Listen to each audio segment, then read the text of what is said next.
Hi ಮಕ್ಕಳೇ, ನಾನು ನಿಮ್ಮ ಪ್ರೀತಿಯ ರಾಕೇಶ್ ಸರ್. ಎಲ್ರಿಗೂ ಅಕ್ಷರ್ ಕ್ರಿಯೇಷನ್ಗೆ ಸ್ವಾಗತ ಸುಸ್ವಾಗತ. ಮಕ್ಕಳೇ, ಕಳೆದ ತರಗತಿಯಲ್ಲಿ ನಂತರದ ಚಾಲುಕ್ಯರು ಹಾಗೂ ಹೊಯ್ಸಳರು ಈ ಲೆಸನ್ನಿಂದ ಬಂದಂತಹ ಪ್ರಮುಖ 1 ಅಂಕದ ಪ್ರಶ್ನೆಗಳು ಯಾವ್ಯಾವು, ಅವುಗಳ ಉತ್ತರ ಏನು ಅನ್ನೋದನ್ನು ತಿಳ್ಕೊಂಡಿದ್ವಿ. ಇವತ್ತು ಇನ್ನೊಂದು ಲೆಸನ್ ಆದಂತಹ ಮಧ್ಯಯುಗೀನ ಭಾರತದಲ್ಲಿ ಬರುವಂತಹ ದೆಹಲಿ ಸುಲ್ತಾನರು ಎಂಬ ಲೆಸನ್ನಿಂದ ಬರುವ 1 ಅಂಕದ ಪ್ರಮುಖ ಪ್ರಶ್ನೆಗಳನ್ನು ಆಯ್ಕೆ ಮಾಡಿಕೊಂಡು ನಿಮ್ಮ ಮುಂದೆ ಬಂದಿದ್ದೇನೆ. ಮಕ್ಕಳೇ, ಈ ಭಾಗವನ್ನು ಮುಂದುವರಿಸೋದಕ್ಕೂ ಮೊದಲು ನಿಮ್ಮೆಲ್ಲರಲ್ಲಿ ಕೇಳ್ಕೊಳ್ಳೋದಿಷ್ಟೇ, ಎಲ್ಲರೂ ನಮ್ಮ ಚಾನಲ್ಗೆ ಸಬ್ಸ್ಕ್ರೈಬ್ ಆಗಿ ನನ್ನನ್ನು ಬೆಳೆಸಿ ನೀವು ಬೆಳೆಯಿರಿ ಅಂಥೇಳಿ ಕೇಳ್ಕೊಳ್ತಾ ನೇರವಾಗಿ ತರಗತಿಗೆ ಎಂಟ್ರಿ ಕೊಡ್ತೇನೆ. ಮಕ್ಕಳೇ, 1 ಅಂಕದ ಪ್ರಶ್ನೋತ್ತರ ಸರಣಿಯ ಭಾಗ 6 ಇವತ್ತು ನೋಡ್ತಾ ಇದ್ದೀವಿ. ಈ ಭಾಗ 6ರಲ್ಲಿ ಮಧ್ಯಯುಗೀನ ಭಾರತದ ಇತಿಹಾಸದಲ್ಲಿ ಕಂಡುಬರುವ ಅತಿ ಪ್ರಮುಖವಾದಂತಹ ಒಂದು ರಾಜಮನೆತನ, ಅದೇ ದೆಹಲಿ ಸುಲ್ತಾನರು. ಈ ದೆಹಲಿ ಸುಲ್ತಾನರು ಲೆಸನ್ನಿಂದ ಬರುವಂತಹ ಪ್ರಮುಖ 6 ಪ್ರಶ್ನೆಗಳನ್ನು ನಿಮ್ಮ ಮುಂದೆ ಇಟ್ಕೊಂಡು ನಾನಿವತ್ತು ಬಂದಿದ್ದೇನೆ. ಅದನ್ನು ಸರಿಯಾಗಿ ಅಭ್ಯಾಸ ಮಾಡಿ ಅಂಥೇಳಿ ಕೇಳ್ಕೊಳ್ತಾ ಈ ಸರಣಿಯನ್ನು ಆರಂಭಿಸ್ತಾ ಇದ್ದಾನೆ. ಈ ಸರಣಿಯ ಮೊದಲನೆಯ ಪ್ರಶ್ನೆ: ಭಾರತದ ಮೇಲೆ ದಾಳಿ ಮಾಡಿದ ಮೊದಲ ಮುಸ್ಲಿಮರು ಯಾರು? ಭಾರತದ ಮೇಲೆ ದಾಳಿ ಮಾಡಿದ ಮೊದಲ ಮುಸ್ಲಿಮರು ಯಾರು? ಮೊದಲ ಮುಸ್ಲಿಮರು ಯಾರು ಅಂದರೆ ಅರಬ್ಬರು.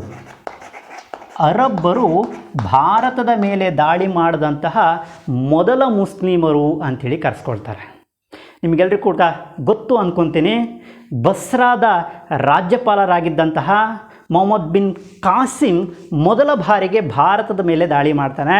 ಸೊ ಆತ ಕ್ರಿಸ್ತಶಕ 712ರಲ್ಲಿ ಭಾರತದ ಮೇಲೆ ದಾಳಿ ಮಾಡ್ತಾನೆ.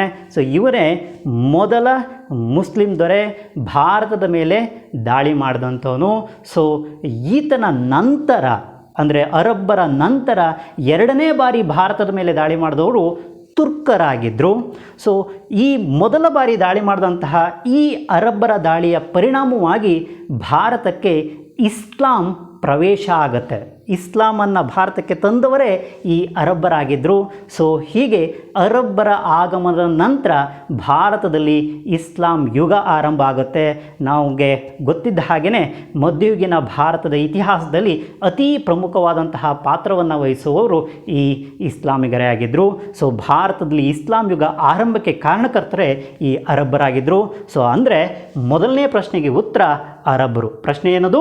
ಭಾರತದ ಮೇಲೆ ದಾಳಿ ಮಾಡಿದ ಮೊದಲ ಮುಸ್ಲಿಮರು ಯಾರು ಅನ್ನುವಂತಹ ಪ್ರಶ್ನೆ. ಸೊ ಹಾಗಾದರೆ ಅದಕ್ಕೆ ಉತ್ತರ ಏನು? ಅರಬ್ಬರು. ಇನ್ನು 2ನೆಯ ಪ್ರಶ್ನೆ: ಗುಲಾಮಿ ಸಂತತಿಯ ಸ್ಥಾಪಕರು ಯಾರು? ಗುಲಾಮಿ ಸಂತತಿಯ ಸ್ಥಾಪಕರು ಯಾರು? ಈ ಪ್ರಶ್ನೆಯಲ್ಲಿ ಸ್ವಲ್ಪ ಟ್ವಿಸ್ಟ್ ಇದೆ ಅಂದ್ಕೊತೀನಿ. ಕಾರಣ ಏನಪ್ಪ ಅಂದರೆ ಇಲ್ಲಿ 2 ಪ್ರಶ್ನೆಗೆ ಒಂದೇ ಉತ್ತರ. ಗುಲಾಮಿ ಸಂತತಿ ಅಂದ್ರೂ ಕೂಡ ಒಂದೇ, ದೆಹಲಿ ಸುಲ್ತಾನರು ಅಂತ ಹೇಳಿದ್ರು ಕೂಡ ಒಂದೇ. ದೆಹಲಿ ಸುಲ್ತಾನರ ಸ್ಥಾಪಕ ಯಾರು ಅಂದ್ರೂ ಒಂದೇ ಉತ್ತರ, ಹಾಗೆಯೇ ಗುಲಾಮಿ ಸಂತತಿಯ ಸ್ಥಾಪಕ ಯಾರು ಅಂದ್ರೂ ಕೂಡ ಒಂದೇ ಉತ್ತರ. ಯಾಕೆ ಅನ್ನೋದನ್ನ ಕ್ಲಿಯರ್ ಮಾಡಿಬಿಡ್ತೇನೆ. ದೆಹಲಿ ಸುಲ್ತಾನ ಸಾಮ್ರಾಜ್ಯವನ್ನು ಗುಲಾಮಿ ಸಂತತಿ, ಖಿಲ್ಜಿ ಸಂತತಿ, ತುಘಲಕ್ ಸಂತತಿ, ಸೈಯದ್ ಸಂತತಿ, ಲೋಧಿ ಸಂತತಿ ಅನ್ನುವಂತಹ 5 ಸಂತತಿಗಳು ಆಳ್ವಿಕೆ ನಡೆಸ್ತವೆ. ಸೊ ಅದರಲ್ಲಿ ಮೊದಲು ಆಳ್ವಿಕೆ ನಡೆಸಿದ್ದು ಈ ಗುಲಾಮಿ ಸಂತತಿ. ಅಂದರೆ ಗುಲಾಮಿ ಸಂತತಿಯ ಸ್ಥಾಪಕ ಯಾರು ಅಂದ್ರೂ ಅಥವಾ ದೆಹಲಿ ಸುಲ್ತಾನರ ಸ್ಥಾಪಕ ಯಾರು ಅಂದ್ರೂ ಕೂಡ ಒಂದೇ ಉತ್ತರ. ಹಾಗಾದರೆ ಈ ಗುಲಾಮಿ ಸಂತತಿಯ ಸ್ಥಾಪಕ ಯಾರು ಅಂದರೆ ಕುತುಬುದ್ದೀನ್ ಐಬಕ್. ಕುತುಬುದ್ದೀನ್ ಐಬಕ್. ಐಬಕ್ ಅಂಥೇಳಿ ಬರೆದ್ರೂ ಕೂಡ ಸಾಕು. ಕುತುಬುದ್ದೀನ್ ಐಬಕ್ ಅನ್ನೋದು ನಿಮಗೆ ನೆನಪಾಗದಿದ್ರು ಕೂಡ ಐಬಕ್ ಅಂಥೇಳಿ ಬರೆದ್ರೂ ಕೂಡ ನಿಮಗೆ 1 ಅಂಕ ಸಿಗುತ್ತೆ. ಕುತುಬುದ್ದೀನ್ ಐಬಕ್ ಕ್ರಿಸ್ತಶಕ 1206ರಲ್ಲಿ ಈ ದೆಹಲಿ ಸುಲ್ತಾನ ಸಾಮ್ರಾಜ್ಯಕ್ಕೆ ಅಡಿಪಾಯವನ್ನು ಹಾಕ್ತಾನೆ, ಅಥವಾ ಗುಲಾಮಿ ಸಂತತಿಯ ಸ್ಥಾಪನೆಗೆ ಅಡಿಪಾಯವನ್ನು ಹಾಕ್ತಾನೆ. ಯಾಕೆ ಇವರನ್ನು ಗುಲಾಮಿ ಸಂತತಿ ಅಥವಾ ಗುಲಾಮರು ಅಂತ ಹೇಳಿ ಕರೆದ್ರು ಅಂದರೆ ಈ ಕುತುಬುದ್ದೀನ್ ಐಬಕ್ ಮೂಲತಃ ಒಬ್ಬ ಗುಲಾಮ ಆಗಿದ್ದ. ಯಾರ ಗುಲಾಮ ಆಗಿದ್ದ ಅಂದರೆ ಮೊಹಮ್ಮದ್ ಗೋರಿಯ ಗುಲಾಮನಾಗಿದ್ದ. ಮೊಹಮ್ಮದ್ ಗೋರಿಯ ಮರಣದ ನಂತರ ಕ್ರಿಸ್ತಶಕ 1206ರಲ್ಲಿ ಮೊಹಮ್ಮದ್ ಗೋರಿ ಮರಣ ಹೊಂದ್ತಾನೆ. ಸೊ ಮರಣ ಹೊಂದಿದ ನಂತರ ಈ ಗೋರಿ ಭಾರತದಲ್ಲಿ ಗೆದ್ದಂತಹ ಪ್ರದೇಶದ ಮೇಲ್ವಿಚಾರಣೆಗಾಗಿ ಈ ಕುತುಬುದ್ದೀನ್ ಐಬಕ್ನನ್ನು ನೇಮಕ ಮಾಡಿರ್ತಾನೆ. ಸೊ ಇವನು 1206ರಲ್ಲಿ ಈ ಮೊಹಮ್ಮದ್ ಗೋರಿ ಮರಣ ಹೊಂದಿದ ನಂತರ ಭಾರತದಲ್ಲಿ ಒಂದು ಸ್ವತಂತ್ರ ಸಾಮ್ರಾಜ್ಯವನ್ನು ಮುಸ್ಲಿಮರಿಗೆ ನಿರ್ಮಾಣ ಮಾಡುವಂತಹ ದೃಷ್ಟಿಯಲ್ಲಿ ಈ ಗುಲಾಮಿ ಸಂತತಿಯನ್ನು ಈತ ಸ್ಥಾಪನೆ ಮಾಡ್ತಾನೆ. ಸೊ ಆ ಕಾರಣಕ್ಕಾಗಿಯೇ ಇವನೊಬ್ಬ ಗುಲಾಮನಾಗಿದ್ದಂತಹ ಕಾರಣಕ್ಕಾಗಿಯೇ ಅವನು ಬಾಗ್ದಾದಿನ ಖಲೀಫನಿಂದ ದಾಸ್ಯ ವಿಮೋಚನೆಯನ್ನು ಪಡೆದು ಸ್ವತಂತ್ರಗೊಂಡು ಒಂದು ಸ್ವತಂತ್ರ ಸಾಮ್ರಾಜ್ಯವನ್ನು ಭಾರತದಲ್ಲಿ ಸ್ಥಾಪನೆ ಮಾಡ್ತಾನೆ. ಅದೇ ದೆಹಲಿ ಸುಲ್ತಾನ ಸಾಮ್ರಾಜ್ಯ ಅಂತೇಳಿ ಕರಿತೇವೆ. ಈ ದೆಹಲಿ ಸುಲ್ತಾನ ಸಾಮ್ರಾಜ್ಯದಲ್ಲಿ ಮೊದಲು ಆಳ್ವಿಕೆ ನಡೆಸಿದ ಸಂತತಿ ಯಾವುದಪ್ಪ ಅಂದರೆ ಅದು ಗುಲಾಮಿ ಸಂತತಿ. ಸೊ ಹಾಗಾಗಿ ಈ ಗುಲಾಮಿ ಸಂತತಿಯ ಸ್ಥಾಪಕ ಅಂಥೇಳಿ ಯಾರನ್ನು ಕರೆಯಲಾಗುತ್ತೆ? ಕುತುಬುದ್ದೀನ್ ಐಬಕ್ನನ್ನು ಕರೆಯಲಾಗುತ್ತೆ. ಸೊ ಹಾಗಾದರೆ ಮೊದಲನೇ ಪ್ರಶ್ನೆಗೆ ಉತ್ತರ ಏನು? ಕುತುಬುದ್ದೀನ್ ಐಬಕ್. ಇನ್ನು ಮೂರನೆಯ ಪ್ರಶ್ನೆ, ದಕ್ಷಿಣದ ದಂಡಯಾತ್ರೆ ಕೈಗೊಂಡ ಅಲ್ಲಾವುದ್ದೀನ್ ಖಿಲ್ಜಿಯ ದಂಡನಾಯಕ ಯಾರು?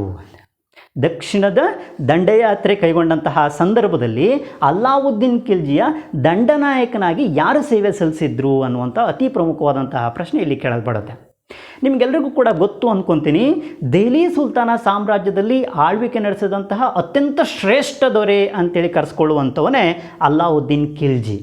ಸೊ ಈ ಅಲ್ಲಾವುದ್ದೀನ್ ಖಿಲ್ಜಿಯ ಆಡಳಿತದ ಸಂದರ್ಭದಲ್ಲಿ ಇಡೀ ಭಾರತವನ್ನು ಏಕಚಕ್ರಾಧಿಪತ್ಯಕ್ಕೆ ಒಳಪಡಿಸುವಂತಹ ದೃಷ್ಟಿಯಲ್ಲಿ ಇವನು ಪ್ರಮುಖವಾದಂತಹ ಪಾತ್ರವನ್ನು ವಹಿಸ್ತಾನೆ.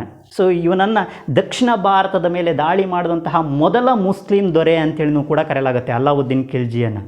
ಸೊ ಹೀಗೆ ಅವನು ದಕ್ಷಿಣ ಭಾರತದ ಮೇಲೆ ದಾಳಿ ಮಾಡ್ತಾನೆ. ಸೊ ಇಂತಹ ಸಂದರ್ಭದಲ್ಲಿ ಅವನ ಸೈನ್ಯದ ನೇತೃತ್ವವನ್ನು ವಹಿಸಿದವನು, ದಂಡನಾಯಕನಾಗಿ ಸೇವೆ ಸಲ್ಲಿಸಿದವನು ಯಾರಪ್ಪ ಅಂದರೆ ಮಲ್ಲಿಕಾಫರ್ ಅನ್ನುವಂಥವ್ರು. ಮಲ್ಲಿಕಾಫರ್ ಅವನ ದಂಡಯಾತ್ರೆಯಲ್ಲಿ ಅತಿ ಪ್ರಮುಖವಾದಂತಹ ಪಾತ್ರವನ್ನು ವಹಿಸ್ತಾನೆ. ದಕ್ಷಿಣ ಭಾರತದ ದಂಡಯಾತ್ರೆಯ ಸಂದರ್ಭದಲ್ಲಿ ಅತಿ ಪ್ರಮುಖವಾದಂತಹ ಪಾತ್ರವನ್ನು ವಹಿಸುವ ದಂಡನಾಯಕ ಯಾರಪ್ಪ ಅಂದರೆ ಅವನೇ ಮಲ್ಲಿಕಾಫರ್. ಸೊ ಒಂದು ವಿಶೇಷ ಏನಪ್ಪ ಅಂದರೆ ಈ ಮಲ್ಲಿಕಾಫರ್ ಒಬ್ಬ ನಪುಂಸಕ, ಇದು ವಿಶೇಷ. ಸೊ ಇವನು ಎಲ್ಲಿ ಸಿಕ್ತ ಈ ಅಲ್ಲಾವುದ್ದೀನ್ ಖಿಲ್ಜಿಗೆ ಅಂದರೆ, ಅಲ್ಲಾವುದ್ದೀನ್ ಖಿಲ್ಜಿ ಗುಜರಾತ್ನ ಮೇಲೆ 1297ರಲ್ಲಿ ದಾಳಿ ಮಾಡಿರ್ತಾನೆ. ಗುಜರಾತ್ನ ಮೇಲೆ ದಾಳಿ ಮಾಡ್ತಾನೆ. ಸೊ ಗುಜರಾತ್ನ ಮೇಲೆ ದಾಳಿ ಮಾಡಿದಂತಹ ಸಂದರ್ಭದಲ್ಲಿ ಈ ಮಲ್ಲಿಕಾಫರ್ ಸಿಗ್ತಾನೆ. ಆ ಮಲ್ಲಿಕಾಫರ್ನಿಗೆ 1000 ದಿನಾರ್, ಈಗೇನೋ ಹೇಗೆ ರೂಪಾಯಿ ಅಂತೇಳಿ ಕರಿತೀವಲ್ವಾ, ಸೊ ಹಾಗೆ ಆಗ ದಿನಾರ್ ಅಂತೇಳಿ ಕರಿತಿದ್ರು, 1000 ದಿನಾರನ್ನು ಕೊಟ್ಟು ಆತನನ್ನು ಕೊಂಡುಕೊಳ್ಳಾಗ್ತದೆ. ಸೊ ಹಾಗಾಗಿ ಇವನಿಗೆ ಒಂದು ಬಿರುದು ಕೂಡ ಇತ್ತು. ಯಾರಿಗೆ? ಮಲ್ಲಿಕಾಫರ್ನಿಗೆ ಒಂದು ಬಿರುದು ಕೂಡ ಇತ್ತು. ಅದೇ ಹಜಾರ್ ದಿನಾರಿ ಅಂತೇಳಿ ಆತನನ್ನು ಕರೆಯಲಾಗ್ತಾ ಇತ್ತು. ಸೊ ಹೀಗೆ 1000 ದಿನಾರನ್ನು ಕೊಟ್ಟು ಕೊಂಡುಕೊಳ್ಳಲ್ಪಟ್ಟಂಥ ಈ ಮಲ್ಲಿಕಾಫರ್ನನ್ನು ತನ್ನ ಸೇನಾ ದಂಡನಾಯಕನನ್ನಾಗಿ ಯಾರು ನೇಮಕ ಮಾಡ್ತಾನೆ? ಅಲ್ಲಾವುದ್ದೀನ್ ಖಿಲ್ಜಿ ನೇಮಕ ಮಾಡ್ತಾನೆ. ಅಷ್ಟೇ ಅಲ್ಲ, ಅವನನ್ನು ದಕ್ಷಿಣ ಭಾರತದ ದಂಡಯಾತ್ರೆಯ ನೇತೃತ್ವವನ್ನು ವಹಿಸ್ತಾನೆ. ಸೊ ಅಂದರೆ ಮೂರನೇ ಪ್ರಶ್ನೆಗೆ ಉತ್ತರ ಯಾವುದದು? ಮಲ್ಲಿಕಾಫರ್. ಏನು? ದಕ್ಷಿಣದ ದಂಡಯಾತ್ರೆ ಕೈಗೊಂಡಂತಹ ಸಂದರ್ಭದಲ್ಲಿ ಅಲ್ಲಾವುದ್ದೀನ್ ಖಿಲ್ಜಿಯ ದಂಡನಾಯಕ ಯಾರಾಗಿದ್ರು ಅಂದರೆ ಮಲ್ಲಿಕಾಫರ್ ಆಗಿರ್ತಾನೆ. ಇನ್ನು ನಾಲ್ಕನೆಯ ಪ್ರಶ್ನೆ, ಭಾರತದ ಗಿಣಿ ಎಂದು ಯಾರನ್ನು ಕರೆಯಲಾಗಿದೆ? ಭಾರತದ ಗಿಣಿ, ವೆರಿ ಇಂಪಾರ್ಟೆಂಟ್. ಐ ಥಿಂಕ್ ಇಲ್ಲಿ ದೆಹಲಿ ಸುಲ್ತಾನ ಸಾಮ್ರಾಜ್ಯದಿಂದ ಬರುವ 1 ಅಂಕದ ಪ್ರಶ್ನೆಯಲ್ಲಿ ಅತೀ ಮುಖ್ಯವಾದಂತಹ ಪ್ರಶ್ನೆ ಅಂದ್ರೇ ಇದು ಅಂಥೇಳಿ ನನ್ನ ಭಾವನೆ. ಕಾರಣ ಇದು ಪದೇ ಪದೇ ಪ್ರಶ್ನೆ ಪತ್ರಿಕೆಗಳಲ್ಲಿ ಕೇಳಲಾಗ್ತಾ ಇದೆ. ಸೊ ಹಾಗಾಗಿ ಈ ಪ್ರಶ್ನೆ ಅತಿ ಮುಖ್ಯ. ಯಾವುದದು? ಭಾರತದ ಗಿಣಿ ಎಂದು ಯಾರನ್ನು ಕರೆಯಲಾಗತ್ತೆ? ಭಾರತದ ಗಿಣಿ ಅಂಥೇಳಿ ಯಾರನ್ನು ಕರೆಯಲಾಗತ್ತೆ ಅಂದರೆ ಅಮೀರ್ ಖುಸ್ರು. ಅಮೀರ್ ಖುಸ್ರು ಅನ್ನುವಂಥವರನ್ನು ಭಾರತದ ಗಿಣಿ ಅಂಥೇಳಿ ಇವನನ್ನು ಸಂಬೋಧಿಸಲಾಗತ್ತೆ. ಯಾರಿವನು ಅಮೀರ್ ಖುಸ್ರು ಅಂದರೆ ಅಲ್ಲಾವುದ್ದೀನ್ ಖಿಲ್ಜಿಯ ಆಸ್ಥಾನದಲ್ಲಿದ್ದಂತಹ ಶ್ರೇಷ್ಠ ಕವಿ, ಹಾಗೆ ಒಬ್ಬ ಶ್ರೇಷ್ಠ ಸಂಗೀತಗಾರನೂ ಕೂಡ ಹೌದು. ಸೊ ಇವನಿಗೆ ಈ ಬಿರುದನ್ನು ನೀಡಲಾಗಿರುತ್ತೆ. ಏನಂಥೇಳಿ? ಭಾರತದ ಗಿಣಿ ಅಂಥೇಳಿ ಬಿರುದನ್ನು ನೀಡಲಾಗಿರುತ್ತೆ. ಸೊ ಇವನಿಗೆ ಇತರೆ ಬಿರುದುಗಳು ಕೂಡ ಇದ್ವು. ನಿಮಗೆ ಪಠ್ಯಪುಸ್ತಕದಲ್ಲಿ ಇಲ್ಲ, ಆದರೂ ಕೂಡ ಆ ಬಿರುದುಗಳು ನಿಮಗೆ ಗೊತ್ತಿರಬೇಕು. ಅವನಿಗಿದ್ದಂತಹ ಬಿರುದು ಅಂದರೆ ಹಿಂದೂಸ್ತಾನಿ ಸಂಗೀತದ ಪಿತಾಮಹ ಅಂತೇಳಿ ಈತನನ್ನು ಕರೆಯಲಾಗುತ್ತೆ. ನಿಮಗೆ ಕರ್ನಾಟಕ ಸಂಗೀತದ ಪಿತಾಮಹ ಯಾರು ಅಂಥೇಳಿ ಗೊತ್ತು. ಯಾರದು? ಪುರಂದರದಾಸರನ್ನು ಕರ್ನಾಟಕ ಸಂಗೀತದ ಪಿತಾಮಹ ಅಂಥೇಳಿ ಕರೆದಿದ್ವಲ್ವಾ. ಸೊ ಹಾಗೆಯೇ ಹಿಂದೂಸ್ತಾನಿ ಸಂಗೀತದ ಪಿತಾಮಹ ಅಂಥೇಳಿ ಯಾರನ್ನ ಕರೆಯಲಾಗತ್ತಪ್ಪ ಅಂದರೆ ಇದೇ ಅಮೀರ್ ಖುಸ್ರುವನ್ನು ಕರೆಯಲಾಗತ್ತೆ. ಅದ್ರ ಜೊತೆಗೆ ಕವಿಗಳ ಅರಸ ಅನ್ನುವಂತಹ ಬಿರುದು ಕೂಡ ಅವನಿಗಿತ್ತು. ಉರ್ದು ಸಾಹಿತ್ಯದ ಪಿತಾಮಹ ಅಂತೇಳಿನೂ ಕೂಡ ಆತನನ್ನು ಕರೆಯಲಾಗ್ತಾ ಇತ್ತು. ಅದರ ಜೊತೆಗೆ ಏನಂತೇಳಿ ಕರೆಯಲಾಗ್ತಿತ್ತು? ಭಾರತದ ಗಿಣಿ ಅಥವಾ ತೂತಿ ಇ ಹಿಂದ್. ತೂತಿ ಇ ಹಿಂದ್ ಅನ್ನುವಂಥದ್ದು ಪರ್ಷಿಯನ್ ಭಾಷೆಯಲ್ಲಿ ಹಾಗೆ ಕರೆಯಲಾಗುತ್ತೆ. ತೂತಿ ಇ ಹಿಂದ್ ಅಂದರೆ ಭಾರತದ ಗಿಣಿ ಅಂಥೇಳಿ ಅದರ ಅರ್ಥ. ಸೊ ಇಂತಹ ಬಿರುದನ್ನು ಹೊಂದಿದಂತಹ ಒಬ್ಬ ಶ್ರೇಷ್ಠ ಕವಿ ಅಥವಾ ಸಂಗೀತಗಾರ ಯಾರಾಗಿದ್ದ? ಅಮೀರ್ ಖುಸ್ರು ಆಗಿದ್ದ.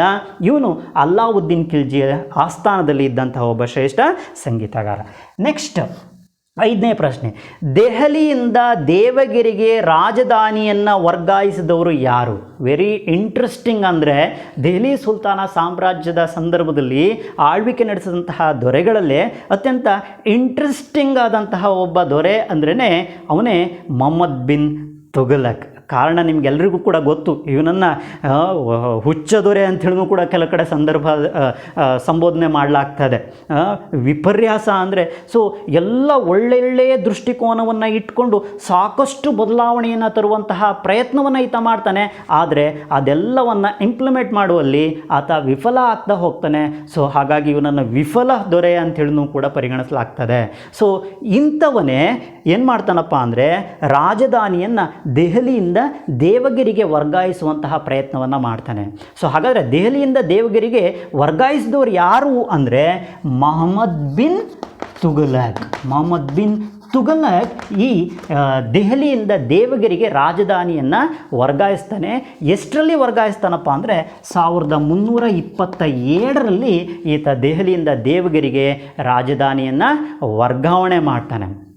ಸೊ ಇವನ ಉದ್ದೇಶ ಏನಾಗಿತ್ತು? ದೆಹಲಿಯಿಂದ ದೇವಗಿರಿಗೆ ರಾಜಧಾನಿಯನ್ನು ವರ್ಗಾಯಿಸುವಂಥ ಉದ್ದೇಶ ಏನಾಗಿತ್ತು ಅಂದರೆ ಸೊ ಈ ಮಂಗೋಲಿಯನರು ದಾಳಿ ಪದೇ ಪದೇ ಈ ದೆಹಲಿಯ ಮೇಲೆ ಆಗ್ತಾ ಇತ್ತು. ಸೊ ಅವರು ಹೆಚ್ಚಾಗಿ ಭಾರತದ ವಾಯುವ್ಯ ಭಾಗದಿಂದಲೇ ಬರ್ತಾ ಇದ್ದಿದ್ದರಿಂದಾಗಿ ಸೊ ಆ ದಾಳಿಯಿಂದ ರಾಜಧಾನಿಯನ್ನು ರಕ್ಷಣೆ ಮಾಡಬೇಕು. ಅದರ ಜೊತೆಗೆ ಆಡಳಿತ ಕೇಂದ್ರ ಯಾವಾಗಲೂ ಕೂಡ ರಾಜ್ಯದ ಅಥವಾ ದೇಶದ ಮಧ್ಯಭಾಗದಲ್ಲಿ ಇರಬೇಕು ಅನ್ನುವಂತಹ ಉನ್ನತ ಚಿಂತನೆಯನ್ನು ಯಾರು ಹೊಂದಿದ್ರು ಅಂದರೆ ಮೊಹಮ್ಮದ್ ಬಿನ್ ತುಘಲಕ್ ಹೊಂದಿರ್ತಾನೆ.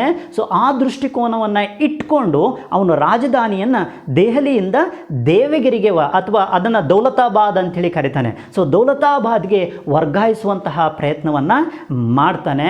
1327ರಲ್ಲಿ ಮಾಡ್ತಾನೆ. ಆದರೆ ಅದನ್ನು ಇಂಪ್ಲಿಮೆಂಟ್ ಮಾಡುವಲ್ಲಿ ಆತ ವಿಫಲ ಆಗ್ತಾನೆ. ಕಾರಣ ಏನಪ್ಪ ಅಂದರೆ ದೆಹಲಿಯಲ್ಲಂಥ ಆಡಳಿತಗಾರರನ್ನು ಎಲ್ಲರನ್ನ ಅಲ್ಲಿ ಒಂದು ಹುಳವನ್ನು ಬಿಡದೆ, ಒಂದು ಪ್ರಾಣಿಯನ್ನು ಬಿಡದೆ ಪ್ರತಿಯೊಬ್ಬರೂ ಕೂಡ ದೇವಗಿರಿಗೆ ತೆರಳಬೇಕು ಅಂತೇಳಿ ಆದೇಶವನ್ನು ಹೊಡ್ತಾನೆ. ಅದರ ಅನಿವಾರ್ಯತೆ ಇರೋದಿಲ್ಲ. ಸೊ ಬರ್ನಿ ಕೂಡ ಆ ಹೇಳಿಕೆಯನ್ನು ನೀಡ್ತಾನೆ. ಒಂದು ನಾಯಿ ನರಿಯೂ ಕೂಡ ಈ ದೆಹಲಿಯಲ್ಲಿ ಇರೋದಕ್ಕೆ ಆತ ಬಿಡಲಿಲ್ಲ ಅಂಥೇಳಿ ಬರ್ನಿ ತನ್ನ ಬರಹದಲ್ಲಿ ಉಲ್ಲೇಖವನ್ನು ಮಾಡ್ತಾನೆ. ಸೊ ಇಂತಹ ಒಂದು ದೃಷ್ಟಿಕೋನದ ಪರಿಣಾಮವಾಗಿ ಅದು ವಿಫಲ ಆಗುತ್ತೆ. ಅದೇನೇ ಇದ್ರಿ ಅದು ನಾನು 5 ಅಂಕದ ಪ್ರಶ್ನೆಗಳನ್ನು ವಿವರಣೆ ಕೊಡುವಂತಹ ಸಂದರ್ಭದಲ್ಲಿ ಅದರ ಬಗ್ಗೆ ವಿವರಿಸ್ತಾ ಹೋಗ್ತಾನೆ. ಸೊ ಇಲ್ಲಿ ದೆಹಲಿಯಿಂದ ದೇವಗಿರಿಗೆ ರಾಜಧಾನಿಯನ್ನು ವರ್ಗಾಯಿಸಿದಂಥವರು ಯಾರಪ್ಪ ಅಂದರೆ ದೆಹಲಿ ಸುಲ್ತಾನರಲ್ಲಿ ಪ್ರಮುಖರಾದಂತಹ ಮೊಹಮ್ಮದ್ ಬಿನ್ ತುಘಲಕ್. ತುಘಲಕ್ ಸಂತತಿಯ ಸಂದರ್ಭದ ಶ್ರೇಷ್ಠ ದೊರೆ ಅಂತೇಳಿ ಕೂಡ ಕರೆಯಲಾಗ್ತದೆ. ಸೊ ಆತ 1327ರಲ್ಲಿ ರಾಜಧಾನಿಯನ್ನು ದೆಹಲಿಯಿಂದ ದೇವಗಿರಿಗೆ ವರ್ಗಾಯಿಸ್ತಾನೆ. ಇನ್ನು ಕೊನೆಯ ಪ್ರಶ್ನೆ, ದೆಹಲಿ ಸುಲ್ತಾನ ಸಾಮ್ರಾಜ್ಯದ ಕೊನೆಯ ಪ್ರಮುಖ ಪ್ರಶ್ನೆಗಳಲ್ಲಿ ಒಂದು ಅಂದರೆ ಅದೇ ಕುತುಬ್ ಮಿನಾರ್ನ ನಿರ್ಮಾಣ ಆರಂಭಿಸಿದವರು ಯಾರು ಅಂಥೇಳಿ. ಇಲ್ಲಿ ಕ್ವಶನ್ನೇ ಒಂಥರ ಟ್ವಿಸ್ಟ್ ಇದೆ. ಏನಪ್ಪ ಅಂದರೆ ಕುತುಬ್ ಮಿನಾರನ್ನು ಆರಂಭಿಸಿದವರು ಅಥವಾ ನಿರ್ಮಾಣ ಕಾರ್ಯವನ್ನು ಆರಂಭಿಸಿದವರು ಅಂತೇಳಿ ಕೇಳ್ಬೋದಿತ್ತು ನೇರವಾಗಿ. ಏನಂತೇಳಿ ಕುತುಬ್ ಮಿನಾರನ್ನು ನಿರ್ಮಾಣ ಮಾಡಿದವರು ಯಾರು ಅಂಥೇಳಿ. ಸೊ ಯಾಕೆ ಕೇಳಿಲ್ಲ ಅಂದರೆ ಇಲ್ಲಿ ಕುತುಬ್ ಮಿನಾರ್ನ ನಿರ್ಮಾಣ ಕಾರ್ಯವನ್ನು ಆರಂಭಿಸಿದ್ದು ಒಬ್ಬ ದೊರೆ, ಅದನ್ನು ಪೂರ್ಣಗೊಳಿಸಿದ್ದು ಇನ್ನೊಬ್ಬ ದೊರೆ. ಸೊ ಹಾಗಾಗಿ ಪೂರ್ಣಗೊಳಿಸಿದವನ ಬಗೆಗೆ ನಿಮಗೆ ಲೆಸನ್ನಲ್ಲಿ ಇಲ್ಲ. ಆದರೆ ಆರಂಭ ಮಾಡಿದವನು ಯಾರು ಅಂದರೆ ನಿಮಗಿದಾಗಲೇ ಗೊತ್ತು, ದೆಹಲಿ ಸುಲ್ತಾನರ ಸ್ಥಾಪಕ ಅಥವಾ ಗುಲಾಮಿ ಸಂತತಿಯ ಸ್ಥಾಪಕ ಯಾರು ಅಂಥೇಳಿ ನಾವು ನೋಡಿದ್ವಿ. ಅವನೇ ಯಾರು? ಕುತುಬುದ್ದೀನ್ ಐಬಕ್. ಈ ಕುತುಬುದ್ದೀನ್ ಐಬಕ್ಕನೇ ಈ ಕುತುಬ್ ಮಿನಾರನ್ನು ನಿರ್ಮಾಣ ಮಾಡ್ತಾನೆ. ಕುತುಬುದ್ದೀನ್ ಐಬಕ್ ಈ ಕುತುಬ್ ಮಿನಾರನ್ನು ಈತ ನಿರ್ಮಿಸ್ತಾನೆ. ಈ ಕುತುಬ್ ಮಿನಾರನ್ನು ಪೂರ್ಣಗೊಳಿಸಿದಂತಹ ದೊರೆ ಯಾರಪ್ಪ ಅಂದರೆ ಅದೇ ಗುಲಾಮಿ ಸಂತತಿಯ ಇನ್ನೋರ್ವ ದೊರೆ ಇಲ್ತಮಿಷ್ ಇದನ್ನು ಪೂರ್ಣಗೊಳಿಸ್ತಾನೆ. ಸೊ ಈ ಕುತುಬ್ ಮಿನಾರನ್ನು ಯಾವ ಉದ್ದೇಶಕ್ಕಾಗಿ ಯಾರ ನೆನಪಿಗೋಸ್ಕರ ನಿರ್ಮಾಣ ಮಾಡಲಾಯಿತು ಅನ್ನುವಂಥದ್ದನ್ನು ನಾವು ನೋಡೋದಾದರೆ, ಸೊ ಇದು ಎರಡನೇ ತರೈನ್ ಯುದ್ಧದ ವಿಜಯದ ಸಂದರ್ಭ ಅಥವಾ ಅದರ ಸವಿ ನೆನಪಿಗಾಗಿ ಅಥವಾ ಅದರ ಸಂಕೇತವಾಗಿ ಟರ್ಕಿ ಸಂತನಾದಂತಹ ಕುತುಬುದ್ದೀನ್ನ ಹೆಸರಿನಲ್ಲಿ ಕುತುಬುದ್ದೀನ್ನ ಹೆಸರಿನಲ್ಲಿ ಈ ಒಂದು ನಿರ್ಮಾಣ ಕಾರ್ಯವನ್ನು ಕುತುಬುದ್ದೀನ್ ಐಬಕ್ ಮಾಡ್ತಾನೆ. ಸೊ ಇದು ದೆಹಲಿಯಲ್ಲಿದೆ. ಸೊ ದೆಹಲಿಯಲ್ಲಿ ಇದನ್ನು ನಿರ್ಮಾಣ ಮಾಡಲಾಗಿದೆ. ಸೊ ಅಂದರೆ ಈ ಕುತುಬ್ ಮಿನಾರ, ದೆಹಲಿಯಲ್ಲಿರುವಂತಹ ಕುತುಬ್ ಮಿನಾರ್ನ ನಿರ್ಮಾಣ ಆರಂಭಿಸಿದವರು ಯಾರು ಅಂದರೆ ಕುತುಬುದ್ದೀನ್ ಐಬಕ್. ಸೊ ಹೀಗೆ ಈ ದೆಹಲಿ ಸುಲ್ತಾನ ಸಾಮ್ರಾಜ್ಯದಲ್ಲಿ 6 ಪ್ರಮುಖವಾದಂತಹ 1 ಅಂಕದ ಪ್ರಶ್ನೆಗಳನ್ನು ನಾವು ನೋಡ್ಬೋದು. ಈ 1 ಅಂಕದ ಪ್ರಶ್ನೆಗಳನ್ನು ನೋಡಿಕೊಂಡ್ರೆ ನಿಮಗೆ 1 ಅಂಕ ಪಕ್ಕ ಎಕ್ಸಾಮ್ನಲ್ಲಿ ಬಂದೇ ಬರುತ್ತೆ. ಸೊ ಹಾಗಾಗಿ ಒನ್ಸ್ ಅಗೇನ್ ಅದನ್ನು ಗ್ಲಾನ್ಸ್ ಮಾಡಿಬಿಡೋಣ. ಏನಪ್ಪ, ಭಾರತದ ಮೇಲೆ ದಾಳಿ ಮಾಡಿದ ಮೊದಲ ಮುಸ್ಲಿಮರು ಯಾರು? ಅದು ಅರಬ್ಬರು. ಎರಡನೇದು ಗುಲಾಮಿ ಸಂತತಿಯ ಸ್ಥಾಪಕರು ಯಾರು? ಕುತುಬುದ್ದೀನ್ ಐಬಕ್. ದಕ್ಷಿಣದ ದಂಡಯಾತ್ರೆ ಕೈಗೊಂಡ ಅಲ್ಲಾವುದ್ದೀನ್ ಖಿಲ್ಜಿಯ ದಂಡನಾಯಕ ಯಾರು? ಮಲ್ಲಿಕ್ ಕಾಫರ್. ಹಾಗೆ ಭಾರತದ ಗಿಣಿ ಅಂಥೇಳಿ ಯಾರನ್ನು ಕರೆಯಲಾಗಿದೆ? ಅಮೀರ್ ಖುಸ್ರುವನ್ನು ಕರೆಯಲಾಗಿದೆ. ದೆಹಲಿಯಿಂದ ದೇವಗಿರಿಗೆ ರಾಜಧಾನಿಯನ್ನು ವರ್ಗಾಯಿಸಿದವರು ಯಾರು? ಮೊಹಮ್ಮದ್ ಬಿನ್ ತುಘಲಕ್. ಹಾಗೆಯೇ ಕುತುಬ್ ಮಿನಾರ್ನ ನಿರ್ಮಾಣ ಕಾರ್ಯವನ್ನು ಆರಂಭಿಸಿದವರು ಯಾರು? ಕುತುಬುದ್ದೀನ್ ಐಬಕ್. ಸೊ ಹೀಗೆ 6 ಪ್ರಶ್ನೆಗಳನ್ನು ನಾವು ಈ ಲೆಸನ್ನಲ್ಲಿ ಗುರುತಿಸ್ಬೋದು. ಸೊ ಮಕ್ಕಳೇ, ಎಲ್ಲರೂ ಕೂಡ ಇದನ್ನು ಶ್ರದ್ಧೆಯಿಂದ ಅಭ್ಯಾಸ ಮಾಡಿ 1 ಅಂಕವನ್ನು ಗಳಿಸಿ ಅಂತೇಳಿ ಕೇಳ್ಕೊಳ್ತಾ, ಮತ್ತೊಮ್ಮೆ ಎಲ್ಲರೂ ನನ್ನ ಚಾನಲ್ಗೆ ಸಬ್ಸ್ಕ್ರೈಬ್ ಆಗಿ ಅಂಥೇಳಿ ಕೇಳ್ಕೊಳ್ತಾ ಈ ಸರಣಿಯನ್ನು ಅಂದರೆ ಭಾಗ 6 ಮುಗಿಸ್ತೇನೆ. ನಮಸ್ಕಾರ, ಧನ್ಯವಾದಗಳು.